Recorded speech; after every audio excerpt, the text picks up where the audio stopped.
Assalamualaikum warahmatullahi wabarakatuh. Alhamdulillahirabbil alamin wa bihi nasta'in ala umuri dunya waddin wal 'aqibatu lil muttaqin wa la udwana illa 'alal zalimin. Shalatu wassalamu ala nabiyyina amin khatamin nabiyyin habibi rabbil alamin sayyidina wa maulana Muhammadin sallallahu alaihi wa ala alihi wa sahbihi wa man tabi'ahum bi ihsan ila yaumiddin amma ba'd. Subhanaka la ilma lana illa ma 'allamtana innaka antal alimul hakim. Rabbi shrah li sadri wa yassir li amri wahlul 'uqdatam min lisani yafqahu qawli yassir wa la tu'assir rabbi tanmi khair. Allahumma iftah alaina futuhal arifin alhimna ilhamal malaikatil muqarrabin warzuqna fahmal anbiya'il mursalin bi rahmatika ya arhamar rahimin. Al-Fatihah.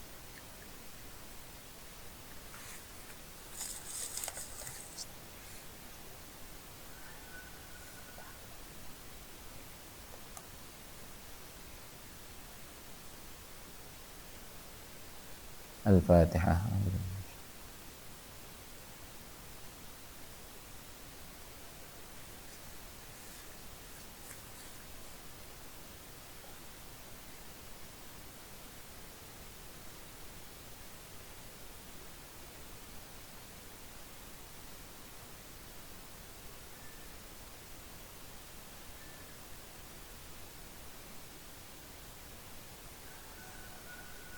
Al-Fatihah.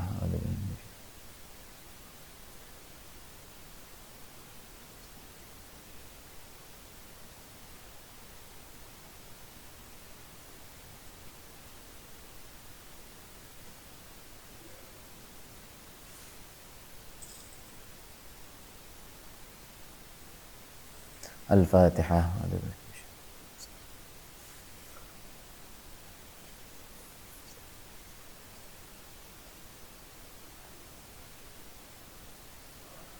Sahib hadal kitab Imam Al-Bahadir Hasan.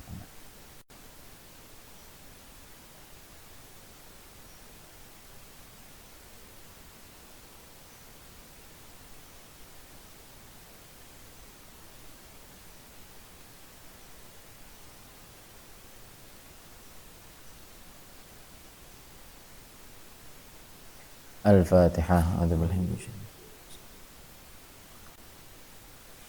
Iyyaka na'budu wa iyyaka nasta'in.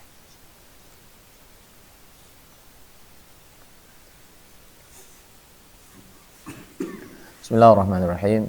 Yaqul mu'allif rahimahullahu ta'ala wa da'aman nafa bih barakati ulumih wa bikum al-muslimina fid dharain amin ila an qala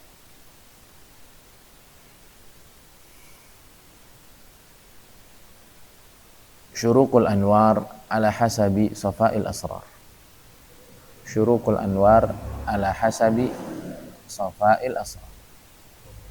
Syuruqul anwar ala hasabi safa'il asrar. Cemerlangnya cahaya-cahaya Allah, cahaya-cahaya hidayah Allah itu bergantung kepada jernihnya kondisi hati kita. Makin jernih, makin jelas petunjuk-petunjuk, makin bersih, makin terang dan nyata bimbingannya, anugerah-anugerahnya, isyarat-isyaratnya.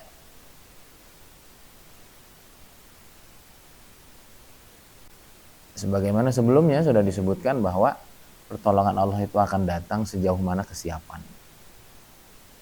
Yaitu orang yang dipilih jadi presiden itu memang sudah kapasitasnya sudah ke sana. Yang RW ya RW. Maka meminta bagus dan kita harus meminta karena itu perintah Allah. Agar kita nggak meminta kepada selain Allah. Tapi dalam permintaan itu kita nggak usah maksa-maksa yang berlebihan karena kita nggak pernah tahu mana yang terbaik dari Allah Subhanahu wa Ta'ala. Sudahkah waktunya yang terbaik untuk diberikan dan lain sebagainya. Nah, maka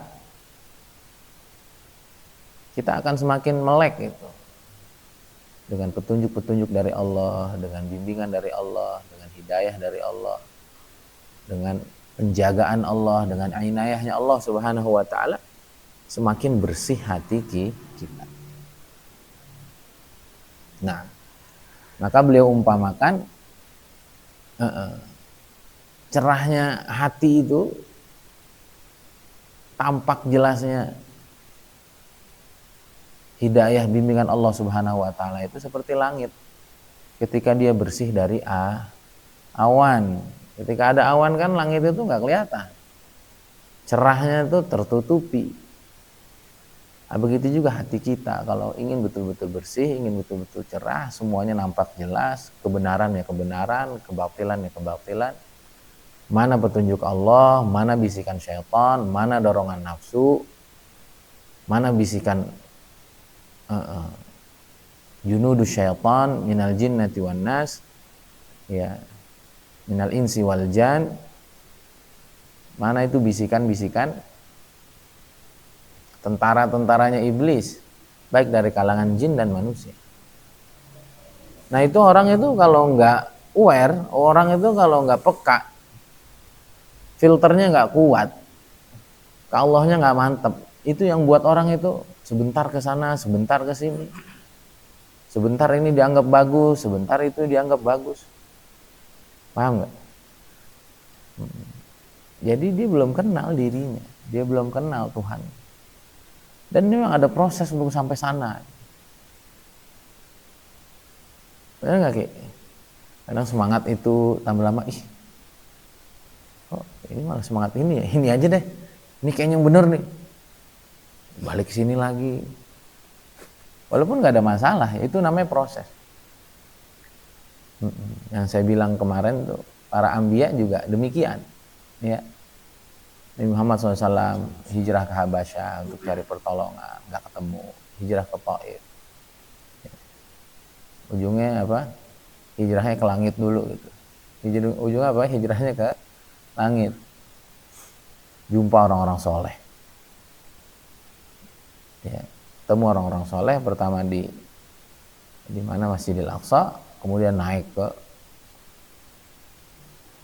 penduduk langit yang ada di langit. Mereka itu juga pelajaran buat kita. Ya, semua para pejuang itu, kalau para nabi bukan bingung ya, mereka ikut wahyu. Tapi ya kita kan kadang-kadang ada satu kondisi-kondisi itu kita harus mau ngapain ya? Nah, apa yang harus dilakukan? Contohnya Siti Hajar, mondar mandir. Ya emang perintahnya begitu gitu. Dan kalau secara manusiawinya, ini mau ngapain lagi gitu? Tindakan yang mungkin apa ya, nggak masuk akal gitu. Lah kalau nyari air ngapain 7 kali? Sekali ya cukup. Kalau ragu 2 kali lah diulang. Mastiin 3 kali lah. Ini 7 kali. Itu tandanya ada perintah khusus, 1. Tandanya ada perintah khusus, 1. Yang kedua, itu ya seperti kita yang lagi bingung itu udah sana. Sampai nanti apa? Zam-zamnya itu bukan di tempat yang dicari. Bukan tempat di mana dia berikhtiar. Coba lihat pengusaha-pengusaha hebat. Kata Bu Syauki lah seumpama. Sekarang punya rumah sakit dan itu yang paling diandalkan, dibanggakan. Apa langsung ke situ? Enggak nyoba ini, nyoba kambing, nyoba sapi sampai mati ribuan, rumah zakat ini itu. Akhirnya ini nanti settle di satu. Nah itu kesana kemari dulu gitu. Makanya nggak apa-apa kita kayak orang bingung, dilihat orang ngapain sih itu orang. Lebih baik dinilai daripada menjadi penilai. Kalau penilai itu penonton itu. Makin hari mulutnya makin cakep itu. Ya. Mendongnya nggak becus gitu. Padahal ini orang terus berlatih. Sehingga nanti tembakannya betul-betul jitu gitu. Nah ini yang ngomong ini, Masya Allah, makin jitu juga ucapannya makin. Paham ya? Nah itu jadi kita perlu hati yang sangat terang, yang sangat cerah untuk bisa membedakan yang hak dan batil. Membedakan mana yang baik dan yang terbaik. Membedakan mana yang menjadi prioritas hari ini dan besok. Wah itu perlu banget itu bimbingan Allah. Kalau enggak asli bingung memang. Dan kita pernah mengalami di titik itu. Dan sedikit-sedikit Allah buka. Jadi ngerti gitu.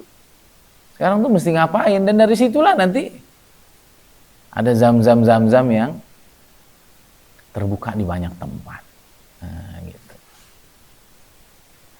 Bisa dipahami ya? Banyak kita ini hidup bingung. Coba ini nggak jadi lagi itu. Kenapa itu? Karena di hati kita masih banyak awan-awan yang menutupi. Apa isi awan itu? Isi awan itu adalah selain Allah. Isi awan itu adalah nggak fokus dengan tugas. Ayo nyari duit. Ayo biar kelihatan keren. Ayo biar nggak FOMO. Biar nggak ketinggalan sama apa yang lagi tren gitu kan. Ngarah jiga batur. Itu apa itu kayak gitu-gitu kan gitu. Ah mumpung masih muda. Nah, itu begitu-begitu yang nutupin. Atau berikutnya ada ego. Yang berikutnya ada ilmu. Yang dia ngerasa ini udah yang paling keren. Atau dia ada rasa sombong. Apaan sih? Lu ngapain orang begitu? Seumpama. Itu semua adalah awan-awan yang menutupi petunjuk-petunjuk Allah, cahaya-cahaya Allah, hidayah-hidayah Allah, bimbingan dan kasih sayang Allah kepada kita. Sehingga yang membuat hidup kita jadi bingung. Padahal petunjuknya jelas gitu. Nah, maka semakin hati kita tidak tertutupi dengan hal-hal yang tadi saya sebutkan, maka cahaya Allah itu akan semakin terang. Ya cobalah gimana nih kalau lampu ini yang hidup cuma satu aja. Coba. Tuh sebenarnya Ustadz pakai baju apa enggak sih? Sumpama kan jadi kepikiran gitu tuh. Karena saya pakai baju hitam sumpama. Cuman kalau udah terang begini kan kelihatan. Gitu.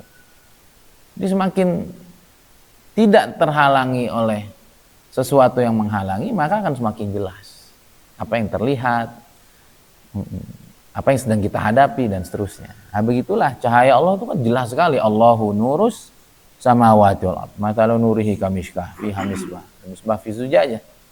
Jelas banget itu cerahnya itu. Nurun ala nur, cahaya di atas cahaya. Nah, sehingga nanti yang nampak itu adalah kebaikan Allah, yang nampak adalah petunjuk Allah yang sangat jelas. Sehingga ya sama kayak guru-guru kita lah, sama kayak masyaikh-masyaikh kita, itu udah nggak terkesan gitu. Kita ngomong apa gitu, kita muji apa, kita nyanjung apa, kita terkesan sama apa. Beliau mah iya aja. Oh bagus ya. Kalau dalam hatinya ya Allah, ini anak kenapa sih? Yang di depan mata nggak kelihatan cakep, dia pergi kemana? Ya sama lah kayak anak kecil gitu kan, dia cerita tentang mainan, ini bagus loh. Mainannya diceritain yang begitu, seumpama. Atau kita baru punya mobil, tuh, ketemu orang yang sangat kaya, seumpama. Kita cerita, bagus loh, Kia Karen segini-gini. Lama tidak, ya lah. Sekarang udah bukan zaman mobil gitu kali, seumpama.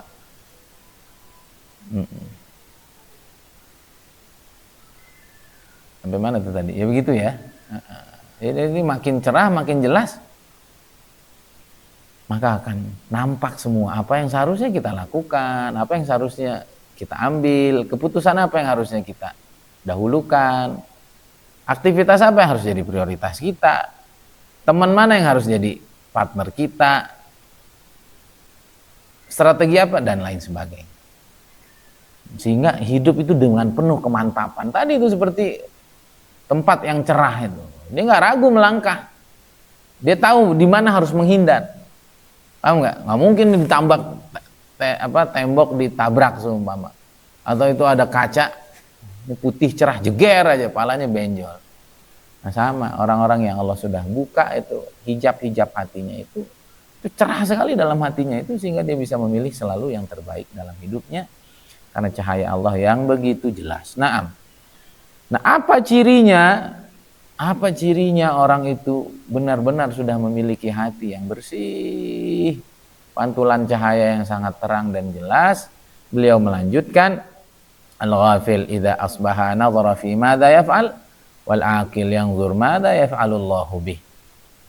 Al-ghafil idza asbaha nadhara fi madza yaf'al wal aqil yanzur madza yaf'alullahu bih. Al-ghafil idza asbaha nadhara fi madza yaf'al wal aqil yanzur madza yaf'alullahu bih.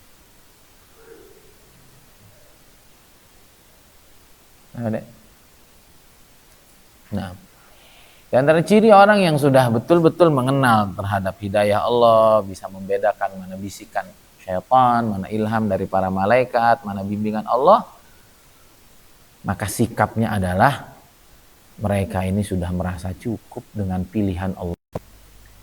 Di antara ciri orang yang betul-betul memiliki hati yang terang benderang melihat segala bimbingan Allah SWT dalam hidupnya, dia selalu merasa puas dengan pilihan Allah Subhanahu wa Ta'ala. Dan dia mengalahkan aturan dan perencanaannya.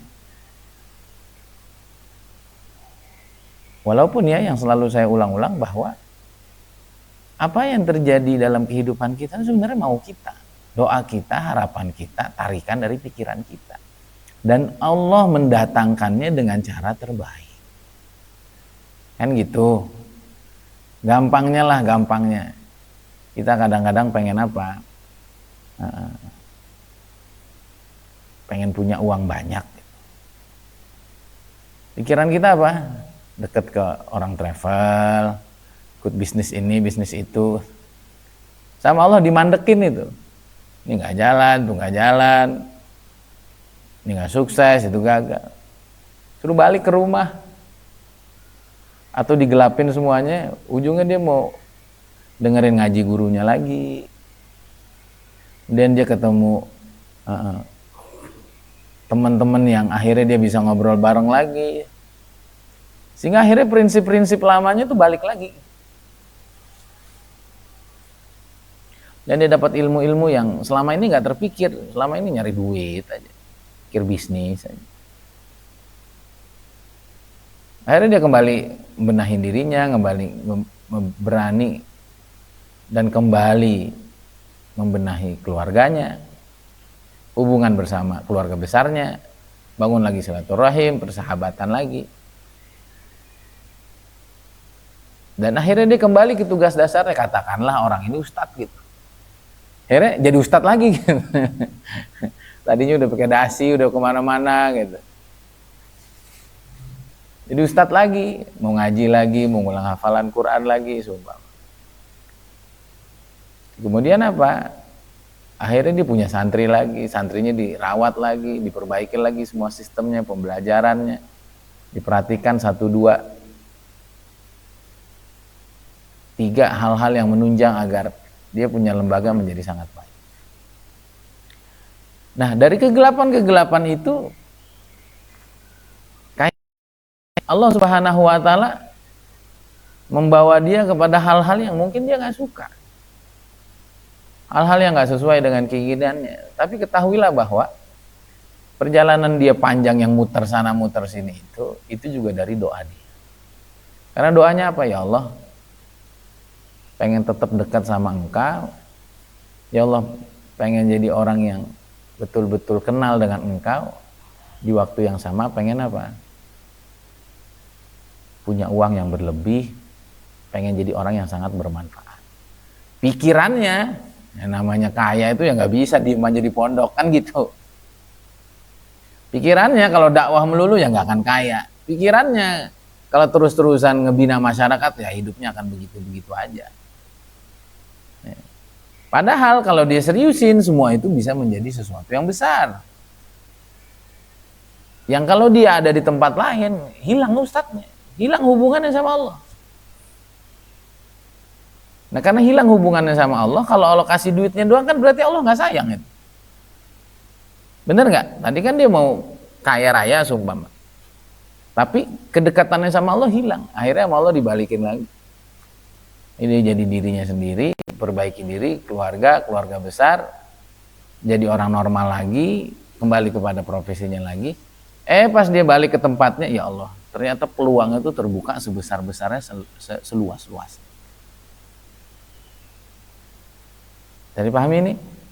Sehingga apapun yang Allah berikan ke dalam hidup kita, sekali lagi itu tuh mau kita, itu doa kita, itu harapan kita.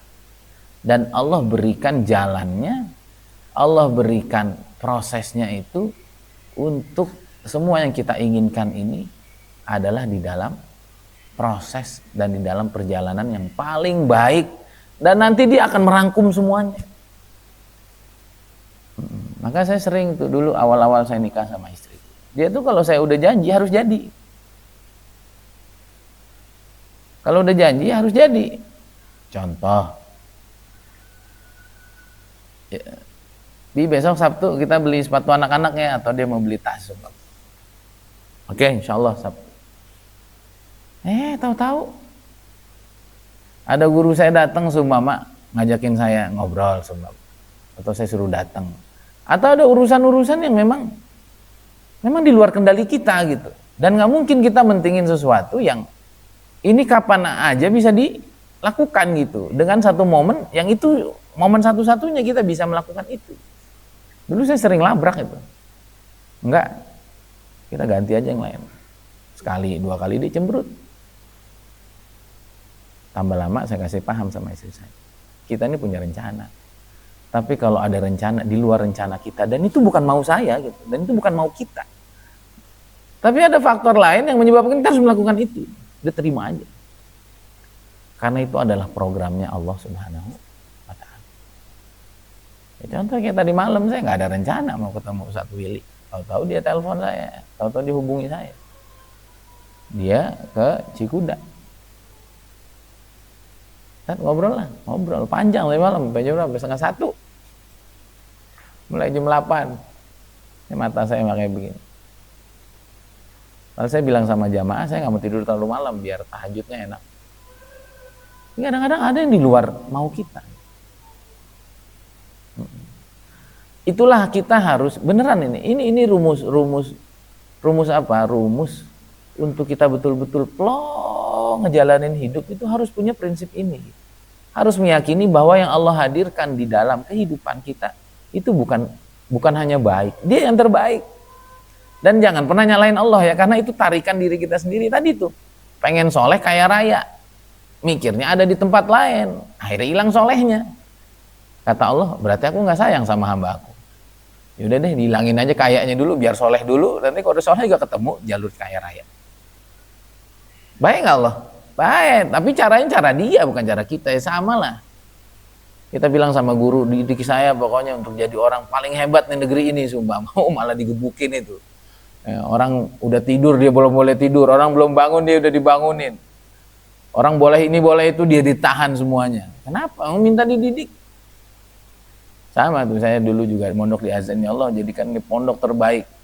Saya udah benar-benar asli itu, dikuras betul. Kok doanya meminta menjadikan pondok ini yang terbaik? Karena banyak sekali nilai kehidupan yang saya paham di sana, yang kalau nggak dikenain tarbiyah itu Allah ngeri. Tapi caranya pahit kadang-kadang. Ya sama lah, kamu mau jadi jenderal, mau jadi apa, mau jadi pimpinan tertinggi TNI, apa nggak digebukin tuh? Jenderal nomor 1 tertinggi, ya kan pasti ujiannya nggak main-main. Apakah itu karena kejam? Bukan. Gitu. Maka kemarin ingat nggak tuh bagaimana orang yang terbaik sama Allah itu isqatul hawa wa mahabbatul maula.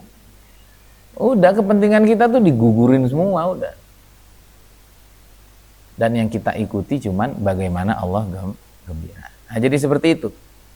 Ya, jadi orang yang belum sampai ke Allah, orang yang hatinya belum terpaut ke Allah, dia setiap pagi itu agendanya hari ini saya ngapain? Boleh nggak kita nulis agenda? Wah, harus. Orang innamal a'malu binniyat kok.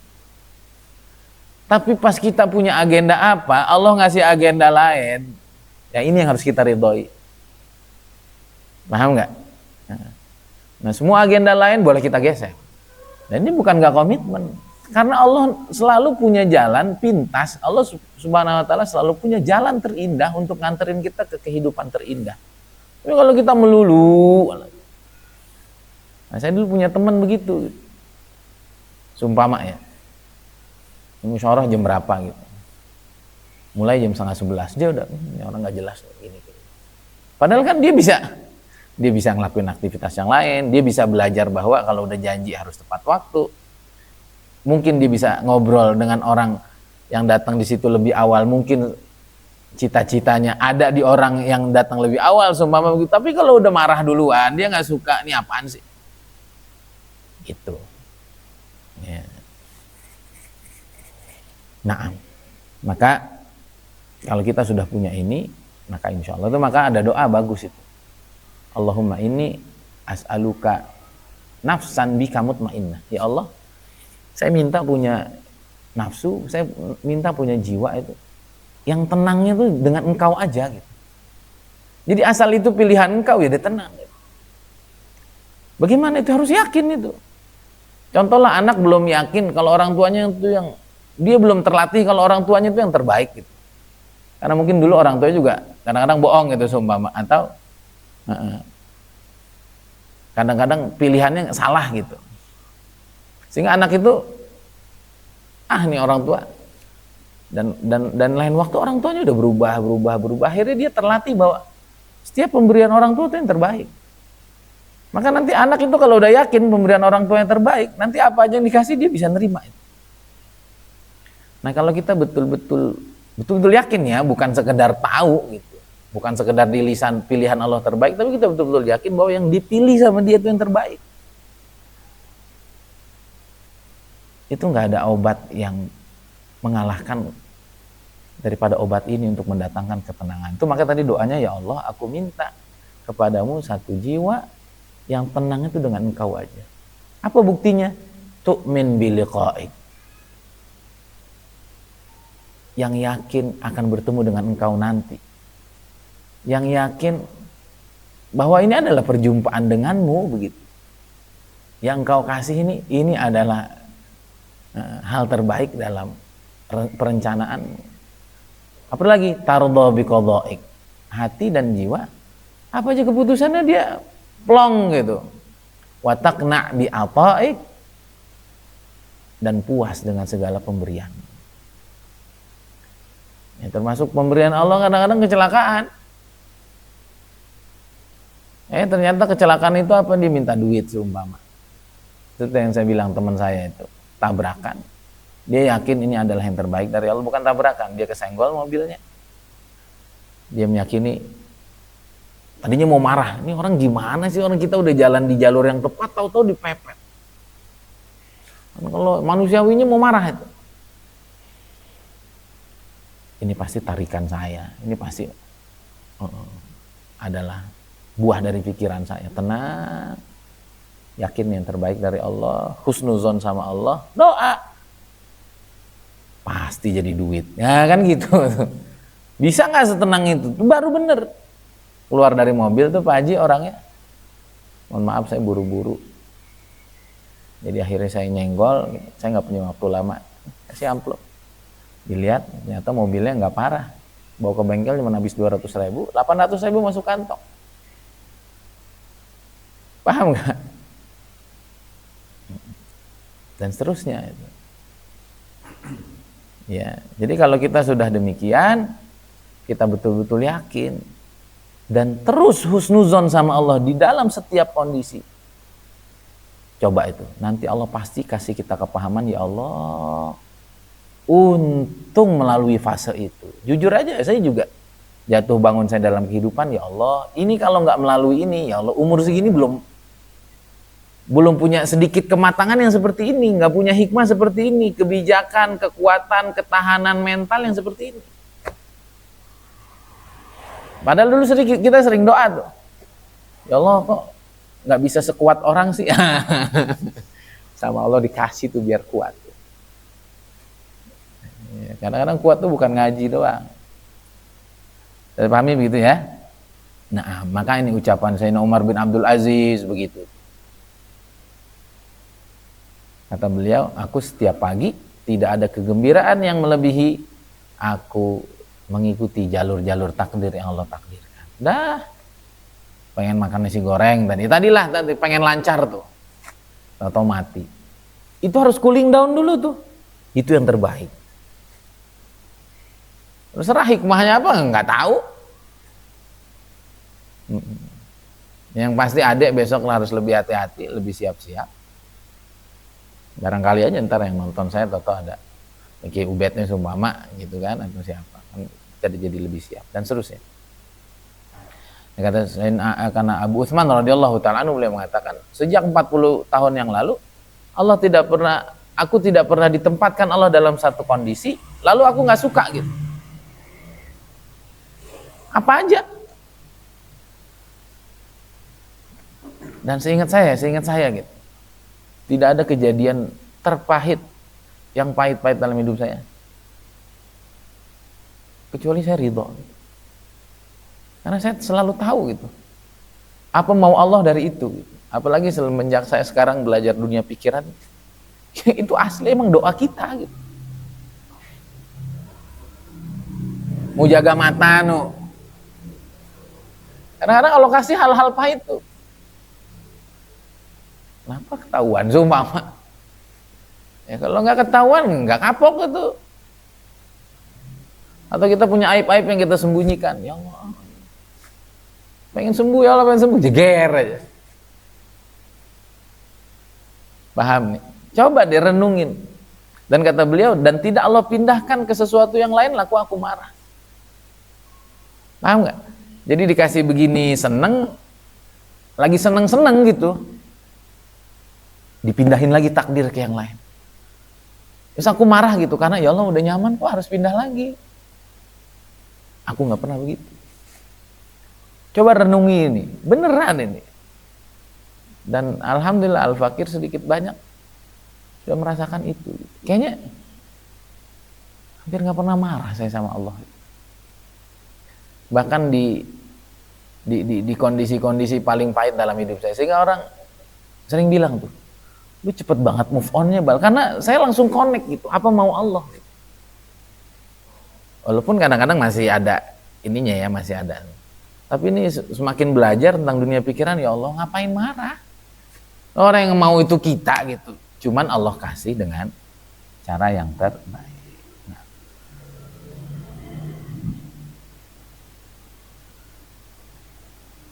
Nah ini maka diantara rumusnya itu tuh, coba itu diantara rumusnya apa? Jangan responsif.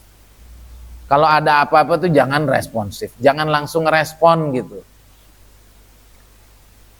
Toto di jalan ditabrak orang, Toto main marah, sabar dulu, tahan. Ya Allah, ini tarikan doa yang mana ya Allah?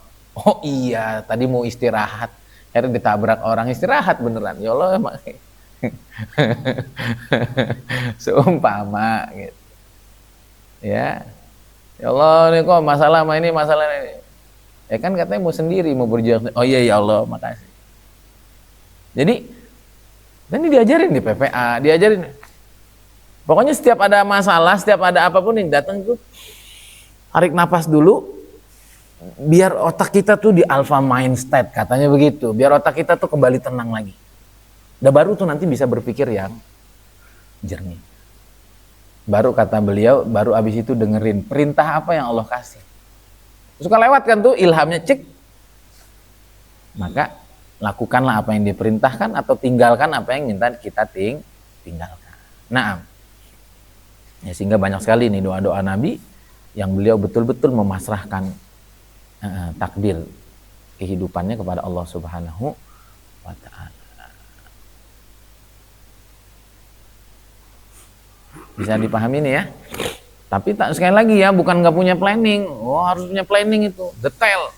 Tapi ketika di tengah planning nanti dibelokkan oleh Allah SWT harus ridho. Karena itu pasti jalan pintas menuju kesuksesan kita. Nah itu maka doa-doa Nabi kalau kita perhatikan itu banyak sekali doa-doa yang betul-betul memasrahkan sepenuhnya kepada Allah Subhanahu wa Ta'ala. Tapi kata beliau nih, doa itu bukan lafadznya tapi maknanya. Itu yang dilakukan oleh teman-teman PPA itu, doa-doa itu diterjemahkan dengan penuh syahdu, dengan penuh keharmonisan, dengan penuh penghayatan, sehingga doa itu betul-betul menjadi perubahan fikir dan perubahan sikap.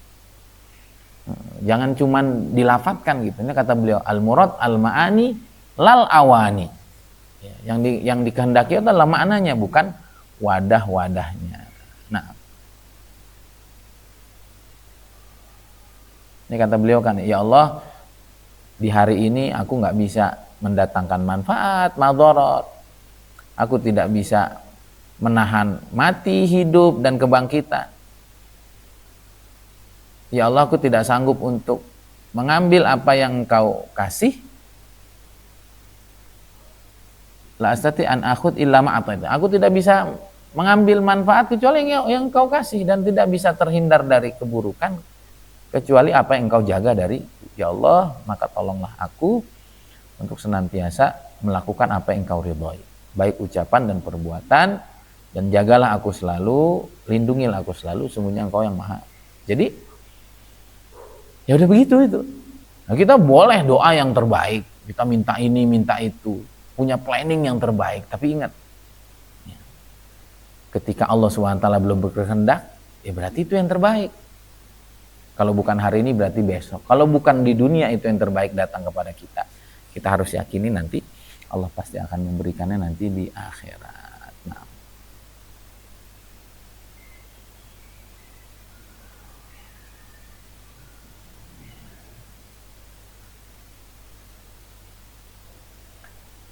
Nah, maka bagaimana ini? Bagaimana kita bisa punya yakin terus kepada Allah Subhanahu wa taala untuk kita apa? Bisa melakukan yang terbaik untuk Allah, kita tenang begitu. Ini kata beliau bentengnya ada 4. Yang pertama adalah sidqul wara'. Kita harus betul-betul wara'. Harus betul-betul melakukan yang terbaik dalam hidup ini. Melakukan hal-hal yang membuat Allah ridho begitu. Yang kedua husnun niyah, niat yang benar. Ya niatnya hanya ingin memberikan yang terbaik. Yang ketiga ikhlasul amal. Yang kedua mahabbatul ilm, cinta ilmu. Nah, jadi yang pertama ini saya singkat aja lah ya. Jadi tujuannya itu cuma satu gitu. Gimana senantiasa berada di posisi yang benar untuk memberikan yang terbaik kepada Allah, Rasulullah, dan SAW, dan kepada hamba-hambanya Allah SWT yang terbaik. Itu. Yang kedua, orang tuh harus demen sama ilmu. Karena kita bisa tahu ini baik apa enggak baik itu nanti standarisasinya ilmu, bukan nafsu, bukan perasaan, dan itu yang bisa memisahnya cuma ilmu. Yang ketiga, harus punya guru. Balik-balik lagi ya dari kemarin begitu tuh. Jangan punya niat jahat, benar nggak deh? Jangan punya niat jahat. Yang kedua apa kemarin? Jangan punya niat jahat. Kemudian yang kedua harus apa tuh? Gantungannya hanya ke Allah aja. Kita bisa bergantung cuman ke Allah itu di antara pintu terbesarnya ilmu. Dan saya juga alhamdulillah dapat itu juga karena ilmu kan. Yang ketiga, mesti punya guru. Messi aja gurunya jelas kok. Ya kalau belajar sama Jajang Nurjaman mungkin nggak jadi Messi itu. Ya, jadi Moso itu. Apa? Moso bisa begitu kan gitu. Nah,